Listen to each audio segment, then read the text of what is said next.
Subscribe कीजिए आपके अपने चैनल मैथ्स गुरुजी आर के गौर को और बेल आइकन को भी प्रेस करें ताकि आने वाली नई वीडियोस के नोटिफिकेशन आपको मिल सके। Hello and welcome students. आज के इस लेक्चर में हम एक्सरसाइज 4.1 का सेकंड क्वेश्चन कंप्लीट करेंगे। क्वाड्रेटिक इक्वेशंस क्या होती हैं, उनको कैसे चेक करें। एक्सरसाइज 4.1 का ही फर्स्ट क्वेश्चन था और वो हमने लास्ट वीडियो में किया है। आइए देखते हैं question number second. Represent the following situation in the form of quadratic equation. We have some kind of words problem and convert them to quadratic equation.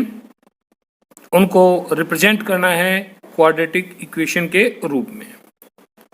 तो देखते हैं सेकंड का first part. The area of a rectangular plot is 528 metre square. The length of the plot in metres is 1 more than the twice of its breadth. We need to find the length and breadth of the plot. बात समझे, हमें किसी rectangle plot का area given है, length और breadth में एक condition दी है और हम लेंथ और ब्रेड्थ फाइंड आउट करना चाहते हैं। तो इसको हम कैसे रिप्रेजेंट करेंगे in the form of A quadratic equation. Okay, तो यहां जब हम लेंथ और ब्रेड्थ फाइंड आउट करेंगे तो चेक करेंगे कि हम किसको अज्यूम करें, लेंथ को या ब्रेड्थ को। तो कंडीशन क्या है, the length of the plot is 1 more than the twice of its breadth। तो ब्रेड्थ मान के चलते हैं, let breadth of the plot equal to x metres. Okay, अब ब्रेड्थ मानी है तो लेंथ आ सकती है। तो लेंथ क्या होगी, length is 1 more। 1 more means एक ज्यादा, किससे, ट्वाइस ऑफ इट्स ब्रेड्थ, इसकी ब्रेड्थ से यानी कि x से ट्वाइस और इससे एक ज्यादा, ये बन गया लेंथ मीटर्स में। अब और क्या गिवन है, देखिए स्टेटमेंट वाले क्वेश्चन में जहां भी वर्ड प्रॉब्लम होती है तो आपको केवल ये ध्यान रखना है कि हमें गिवन क्या है और उसको कैसे हम लेकर के आ सकते हैं, कैसे फाइंड आउट कर सकते हैं, कैसे उसको लिख सकते हैं। नाउ एरिया गिवन है तो यहां से एरिया हम फाइंड आउट करेंगे। Therefore so area of plot, because the plot is rectangular in shape, so what is area, it is length into breadth. तो लेंथ कितनी है, 2x + 1 और इसकी मल्टीप्लाई किससे करेंगे, x से। तो ये क्या आएगा, एरिया आएगा, मल्टीप्लाई कर ही लेते हैं। तो 2x² + x, ये एरिया आ गया प्लॉट का। But we have given 528 metre square as its area and area of plot 528 metre square is given. इसका मतलब एक ही फिगर के दो एरिया तो नहीं हो सकते, तो ये एरिया लेंथ और ब्रेड्थ की कंडीशन से फाइंड आउट किया है, ये एक्चुअल एरिया गिवन है, तो दोनों क्या होंगे, इक्वल होंगे। Therefore 2x² + x equal to 528। इसको अब किसके रूप में लिखना है, क्वाड्रेटिक इक्वेशन। तो 528 को लेफ्ट हैंड साइड में लेकर के आइए तो वी गेट 2x² + x और ये इधर आगे -528 equal to 0। Now what is it, it is a quadratic equation. तो जो गिवन था, जो वर्ड प्रॉब्लम गिवन थी, जिस प्रकार की सिचुएशन हमें गिवन थी, उसके अनुसार 2x² + x -528 equal to 0 is the required quadratic form of the equation. Okay? And now the second part. और second part में देखिए आप, the product of two consecutive positive integers is 306. We need to find the integers. तो क्या quadratic equation बनेगी इनके लिए। अब देखिए यहाँ प्रोडक्ट गिवन है किनका, कंसेक्टिव इंटीजर्स का। क्या आप बता सकते हैं कंसेक्टिव इंटीजर्स कौन से होते हैं? जो लगातार आए, जैसे 5 और 6 ये दोनों कंसेक्टिव हैं, 7 और 8 कंसेक्टिव हैं। तो हमें ऐसे इंटीजर्स फाइंड आउट करने हैं। अब यह इंटीजर्स का है तो वो नेगेटिव भी हो सकते हैं, वो पॉजिटिव भी हो सकते हैं, लेकिन प्रोडक्ट 306 होना चाहिए। तो इस गिवन सिचुएशन को हम क्वाड्रेटिक फॉर्म में कैसे लिखेंगे? अज्यूम करेंगे, let first integer is equal to x, तो next consecutive integer is equal to x+1। Next माना आपने, आप पहले वाला ही मान सकते हैं, x-1 भी ले सकते हैं। नाउ प्रोडक्ट गिवन है, यानी कि x इंटू x+1 होगा प्रोडक्ट, और ये कितना गिवन है 306। देन मल्टीप्लाई करें x² plus x equal to 306। अब 306 को इधर ले आए, यानी कि x² plus x minus 306 equal to 0 is the required quadratic form of the given situation. Clear? And now it is the third part, और थर्ड पार्ट में देखिए क्या गिवन है हमें, Rohan's mother is 26 year older than him. इसका मतलब यह कि रोहन की माता जी उससे 26 साल बड़ी हैं। सही है, तो हम यहां अगर रोहन की एज, प्रेजेंट एज अज्यूम करके चलेंगे तो उसमें 26 ऐड करेंगे तो मदर की एज आ जाएगी। And the product of their age in years after 3 years, यानी कि 3 year from now will be. अब विल से भी आप समझ सकते हैं कि ये फ्यूचर की बात कर रहा है, तो आज से 3 साल के बाद उनकी एजेस का जो प्रोडक्ट होगा वो 360 होगा।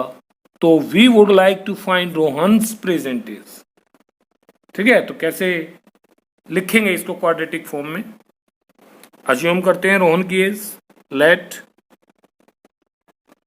एज ऑफ रोहन, या रोहन्स एज लिख सकते हैं, Rohan's age equal to x years. अब मदर की एज क्या होगी फिर? मदर्स एज इक्वल टू, ये इनसे 26 ईयर बड़ी हैं तो ऐड हो जाएगा x प्लस 26 ईयर। ये जो है प्रेजेंट एज है भैया, कौन सी एज है ये? Present as. ओके, और ये मदर की प्रेजेंट एज है। अब 3 साल बाद उनकी जो एजेस होगी उनका प्रोडक्ट गिवन है, तो हम क्या करेंगे, एज फाइंड आउट करेंगे दोनों की आफ्टर 3 years। यहां लिख सकते हैं after 3 years Rohan's age equal to x plus 3। समझ में आई भाई? आज आप 15 साल के हैं और आफ्टर 3 years कितना हो जाएगा, 15 प्लस 3। ठीक है, तो रोहन की जो आज प्रेजेंट एज है वो x ईयर है, तो after 3 years x plus 3 years। और मदर की age, mother's age equal to, mother आज x प्लस 26 ईयर्स की है, तो 3 years के बाद x प्लस 26 प्लस 3 हो जाएगा, यानी कि इसको लिख सकते हैं आप x प्लस 29। अब दोनों की 3 साल के बाद की एजेस आ गई, अब इनका प्रोडक्ट है 360। Now x plus 3 into x plus 29 equal to 360। अब इसको सोल्व कर लें, बस मल्टीप्लाई करें पहले x की दोनों के साथ, x² प्लस 29x प्लस 3 की मल्टीप्लाई करें दोनों से 3x प्लस 87, 3 की 29 से 87 और 360 को इधर ले आओ माइनस 360 इक्वल टू 0। तो यहाँ से लिख सकते हैं अब हम x square, this implies x square, और ये आ गया 32x, और यहाँ से माइनस 360 माइनस 87, तो ये वो हो गया भैया आपका 2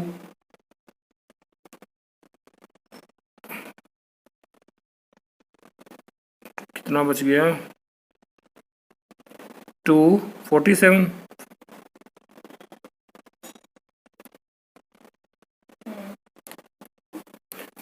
नाउ अब यहाँ 87 माइनस 360 यानी 360 में से 87 सब्ट्रैक्ट करें तो माइनस आएगा, और ये बच गया 273।